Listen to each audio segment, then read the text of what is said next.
Salam saudara yang dikasihi oleh Yahweh, kita bersyukur di minggu kedua bulan 11 ini masih diberikan kuat sehat. Kita mau dengarkan firman Yahweh, namun sebelum kita berdoa. Bapa dalam surga yang kami sembah dalam nama Yesus Hamasiah, hati kami penuh rasa syukur kepadamu atas perlindunganmu, penjagaanmu di dalam hidup kami. Kami ada sampai saat ini. Kami mau dengarkan firman-Mu, Roh Kudus surapi kami agar kami dikuatkan. Kami sambut firman-Mu dalam nama Yesus Hamasiah kami berdoa. Haleluya. Amin. Pada kesempatan ini saya ambil dalam firman Yahweh 1 Samuel 17 ayat 45-50 yang berbunyi demikian. Dan Daud berkata kepada orang Filistin itu, "Engkau mendatangiku dengan pedang dan dengan tombak dan dengan lembing. Namun aku datang kepadamu di dalam nama Yahweh Sebaot, Elohim barisan Israel yang telah engkau cemooh.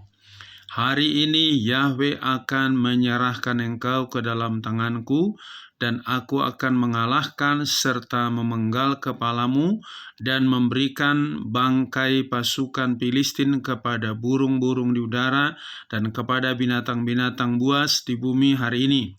Dan seluruh bumi akan mengetahui bahwa ada Elohim bagi Israel, dan seluruh pasukan itu akan mengetahui bahwa Yahweh tidak menyelamatkan dengan pedang dan dengan tombak, melainkan bahwa peperangan ini adalah milik Yahweh, dan Dia telah menyerahkan engkau ke dalam tangan kami."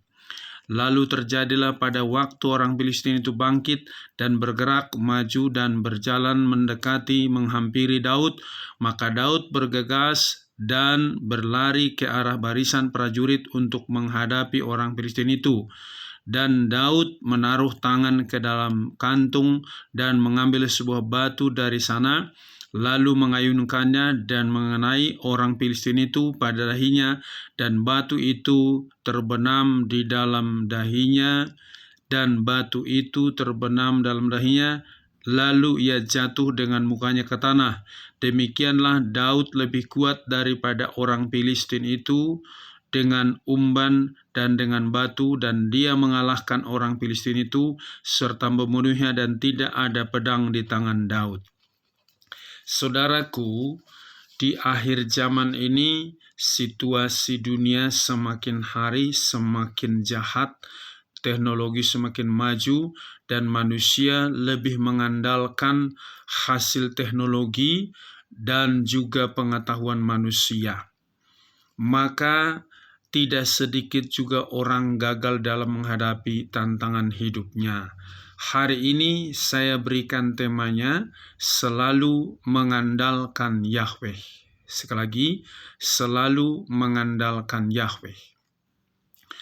Kita barusan sudah mendengar bagaimana Daud berhadapan dengan Goliat yang tinggi besar, dan saudaraku, Daud tidak pernah takut melihat postur tubuh daripada Goliat, sebab yang Daud yakini dia milik daripada Yahweh, dan dia di dalam Yahweh, Yahweh dalam diri dia, maka dia percaya sepenuhnya kepada kuasa Yahweh, otoritas Yahweh yang sanggup memberikan kemenangan kepadanya. Nah, selalu mengandalkan Yahweh artinya apa yang dia kerjakan selalu minta petunjuk Yahweh, dan ia selalu yakin sepenuhnya pada kuasa Yahweh. Segala tindakan apapun yang dikerjakannya selalu dasarnya firman Yahweh. Ia tidak takut pada aturan manusia, hanya pada Yahweh. Kita tahu inilah arti daripada yang selalu mengandalkan Yahweh. Zaman sekarang ini orang lebih mengandalkan pengetahuannya, hartanya, uangnya. Makanya tidak sedikit orang tertipu, tidak sedikit orang gagal. Karena apa? Semua pengetahuan manusia ada batasannya, hasil teknologi ada batasannya, tapi kuasa Yahweh tidak ada batasannya, sebab Dia adalah Esa. Arti Esa itu Dia ada di surga, ada di bumi, dulu, sekarang, sampai selamanya. Dia tidak pernah berubah. Jadi harusnya kita selalu mengandalkan Yahweh. Kesulitan demi kesulitan akan terjadi, tetapi ingat, kalau kita mengandalkan Yahweh, kita pasti berkemenangan. Nah, apa ciri-ciri orang yang selalu mengandalkan Yahweh? Ia selalu bergaul erat dengan Yahweh dan tidak terpengaruh dengan lingkungan. Itu dalam Kejadian pasal 6 ayat 5 sampai dengan ayat 9, bagaimana segala orang pada zaman Nuh keinginan hatinya hanya berbuat jahat semata-mata, tetapi Nuh tidak terpengaruh. Dia bergaul erat dengan Yahweh, sehingga dia menang ketika datang air bah. Semua manusia mati, tapi Nuh dan keluarganya selamat. Karena apa? Orang yang selalu mengandalkan Yahweh, pasti bergaul dengan Yahweh, pasti diselamatkan. Yang kedua, apa ciri-ciri orang yang selalu mengandalkan Yahweh? Ia selalu memberi yang terbaik buat Yahweh, dan ia yakin Yahweh pasti memberi yang terbaik baginya. Itu dalam Kejadian pasal 22 ayat 1 sampai 14, bagaimana Abraham menantikan Ishak selama 25 tahun, tetapi setelah Ishak lahir, mungkin usia kurang lebih sekitar 12 atau 13 tahun, Yahweh minta untuk dipersembahkan anaknya daerah Moria, dan Abraham membawa Ishak untuk dipersembahkan. Orang yang bergaul dengan Yahweh, yang selalu mengandalkan Yahweh, dia tidak takut kehilangan anak. Dia lebih memprioritaskan Yahweh daripada anaknya. Dia memberi yang terbaik kepada Yahweh. Dalam hidupmu sehari-hari, siapa yang engkau prioritaskan? Apa yang engkau beri yang terbaik kepada Yahweh? Bangun pagi, apakah engkau doa, baca firman, doa dan penyembahan, atau engkau lebih sibuk dengan pekerjaanmu, usahamu, studimu? Itu namanya engkau mengandalkan dirimu sendiri atau mengandalkan orang lain. Karena dalam Yeremia 17 ayat 5 sampai 6, terkutuklah orang mengandalkan manusia dan yang mengandalkan dirinya sendiri. Dia seperti pohon yang kering, tidak menghasilkan buah. Jadi, mari kita belajar selalu memberi yang terbaik kepada Yahweh. Itu tandanya kita mengandalkan Yahweh. Dalam hal kita memberi persembahan kepada Yahweh, apakah uang yang terkecil yang kau kasih atau yang terbesar, itu kembali kepada sikap hatimu. Kalau Abraham tadi memberi anaknya yang sudah ditunggu 25 tahun, dia beri padahal sudah lama dia menunggu, tapi dia beri yang terbaik kepada Yahweh. Ciri-ciri orang yang selalu mengandalkan Yahweh yang ketiga adalah selalu yakin bahwa Yahweh dapat membukakan hal yang tersembunyi baginya.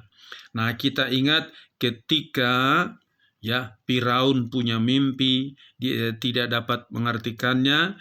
Ahli-ahli yang di Mesir juga tidak dapat, tapi Yusuf berkata ada Yahweh yang dapat mengartikannya. Itu dalam Kejadian pasal 41 ayat 14 sampai 16.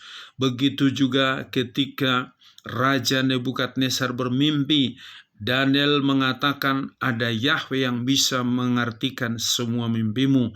Itu dalam Daniel pasal yang kedua ayat yang ke-26 sampai dengan 45.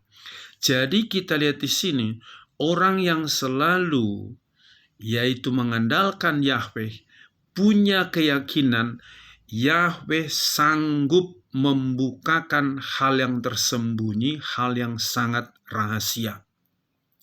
Sekalipun menurut pikiran manusia itu tidak mungkin, tapi dia yakin Yahweh sanggup membukakan hal yang rahasia. Yang berikutnya, dia yakin sepenuhnya pada kuasa Yahweh dan memberi kemenangan kepadanya untuk mengalahkan musuhnya. Tadi kita sudah baca bagaimana Daud mengalahkan Goliat. Ukuran tubuh Daud dengan Goliat itu sangat jauh sekali. Tapi kita lihat di sini di ayat 46 dikatakan, hari ini Yahweh akan menyerahkan engkau ke dalam tanganku, dan aku akan mengalahkan serta memenggal kepalamu dan memberikan bangkai pasukan Filistin kepada burung-burung di udara dan kepada binatang-binatang buas di bumi hari ini. Dan seluruh bumi akan mengetahui bahwa ada Elohim bagi Israel. Di ayat 47, dan seluruh pasukan itu akan mengetahui bahwa Yahweh tidak menyelamatkan dengan pedang dan dengan tombak, melainkan bahwa peperangan ini adalah milik daripada Yahweh dan dia telah menyerahkan engkau ke dalam tangan kami. Hari-hari ini ketakutan orang menghadapi penyakit, menghadapi kejahatan, menghadapi berbagai macam kesulitan ekonomi. Itu gambaran daripada Goliat yang mengancam, yang mengintimidasi hidupmu sehari-hari. Maka jika engkau bergaul dan mengandalkan Yahweh, maka engkau pasti yakin Yahweh memberikan kemenangan kepadamu dalam menghadapi segala intimidasi roh-roh jahat, segala intimidasi Goliat-Goliat yang ingin membunuh imanmu. Maka selalu mengandalkan Yahweh seperti Daud. Bukan dia lihat tubuh daripada Goliat, tapi yang dia lihat adalah kemahakuasaan Yahweh itu yang sanggup mengalahkan siapapun. Tidak ada yang bisa mengalahkan Yahweh, tapi Yahweh bisa mengalahkan semuanya. Harusnya inilah yang kita tanamkan dalam hati kita untuk menghadapi situasi di akhir zaman ini, selalu mengandalkan Yahweh. Seperti Daud menghadapi Goliat. Yang berikutnya, ia hanya takut pada Yahweh, tidak takut pada aturan manusia. Dan kita ingat ketika Sadrak, Mesak, Abednego dalam kerajaan Raja Nebukadnezar, semua orang wajib menyembah patung yang didirikannya. Tetapi Sadrak, Mesak, Abednego tidak kompromi kepada penyembahan berhala. Dia hanya takut kepada Yahweh dan siap mati dibakar karena tidak mau menyembah patung atau berhala. Di akhir zaman ini harusnya kita pun sama. Tidak kompromi dengan penyembahan berhala. Harusnya kita tahu berhala-berhala manusia akhir zaman ini adalah kepintarannya, kekayaannya, mobilnya, dan kecantikannya, kecakapannya. Itu dibuat jadi berhala. Harusnya kita prioritaskan kepada Yahweh seluruh jiwa, roh, dan tubuh kita. Kita persembahkan kepada Yahweh karena kita tahu bahwa hanya Yahweh yang bisa memberikan kemenangan. Dan kita tahu kalau kita benar-benar bergaul dengan Yahweh, mengandalkan Yahweh, maka kita tidak takut mati. Karena apa firman Yahweh mengatakan, hidup itu hamasyah, mati itu adalah untung. Jadi jangan sampai kita besok saya makan apa ya, besok saya gimana, bisa apa enggak. Itu sama dengan engkau mengandalkan dirimu sendiri. Tadi dalam Yeremia 17 ayat 5 dan 6, terkutuklah orang mengandalkan manusia, mengandalkan diri sendiri. Tapi di ayat yang ke-7 dan 8, diberkatilah orang yang mengandalkan Yahweh, dia seperti tanaman di tepi aliran air, menghasilkan buah pada musimnya. Jadi hari ini, apakah engkau selalu mengandalkan Yahweh atau mengandalkan dirimu, mengandalkan hasil teknologi atau mengandalkan orang lain? Firman Yahweh mengatakan terkutuk kalau engkau mengandalkan dunia. Tapi engkau lihat Dari tadi orang-orang selalu mengandalkan Yahweh, selalu mengalami kemenangan demi kemenangan. Daud bisa mengalahkan Goliat. Ketika Abraham mempersembahkan anaknya Ishak, Ishak tidak jadi dipersembahkan, tetapi ada domba pengganti daripada Ishak, dan Yahweh memberkati Abraham berlipat kali ganda menjadi berkat bagi seluruh bangsa di dunia. Karena apa? Dia selalu mengandalkan Yahweh. Dan yang berikutnya, yang ciri-ciri orang yang selalu mengandalkan Yahweh, ia selalu yakin Bapa di surga pasti memberi yang terbaik baginya. Dalam Matius pasal 7 ayat 7-11, ya, mintalah kamu akan diberi, cari kamu akan dapat, ketok maka pintu akan dibukakan bagimu. Jikalau Bapa di dunia tahu memberi pemberian yang baik kepada anak-anaknya, apalagi Bapamu di surga. Jadi kalau kita yang selalu mengandalkan Yahweh, kesusahan sehari cukup untuk sehari, besok urusan besok. Jadi hatimu tenang, sebab engkau yakin ada Bapamu di surga yang selalu menyediakan apa yang kau perlukan. Yang paling utama, kita selalu mengandalkan Yahweh. Ketika Tuhan Yesus datang kedua kalinya, saudara dan saya akan dibawa masuk dalam kerajaan surga bersama-sama dengan Dia. Kalau kita sungguh-sungguh mengandalkan Yahweh dalam segala keadaan, maka kita adalah pemenang dan kita pasti dijamin masuk surga. Amin. Sampai di sini firman Yahweh, kita berdoa. Bapa dalam surga, terima kasih buat firman-Mu yang sudah kami dengarkan. Kami bersyukur firman-Mu mengingatkan kami agar kami selalu mengandalkan Yahweh. Apapun tantangan, kesulitan yang kami hadapi, Yahweh sanggup membuka jalan di saat tidak ada jalan. Yahweh sanggup juga memberikan kami berkat pada saat kami tidak melihat ada berkat. Karena Engkau Bapa kami, Engkau perisai kami, Engkau Juru Selamat kami. Berkati setiap anak-anak-Mu, bapak-bapak, ibu-ibu, pemuda, remaja, orang tua, kakek nenek, berkati semua. Seluruh hamba-hamba-Mu, anak-anak-Mu, kuatkan supaya tetap selalu mengandalkan Yahweh. Berkati bangsa dan negara kami ini supaya aman dan tentram. Di dalam nama Yesus HaMasiah kami berdoa. Haleluya. Amin. Salam. Yahweh berkati.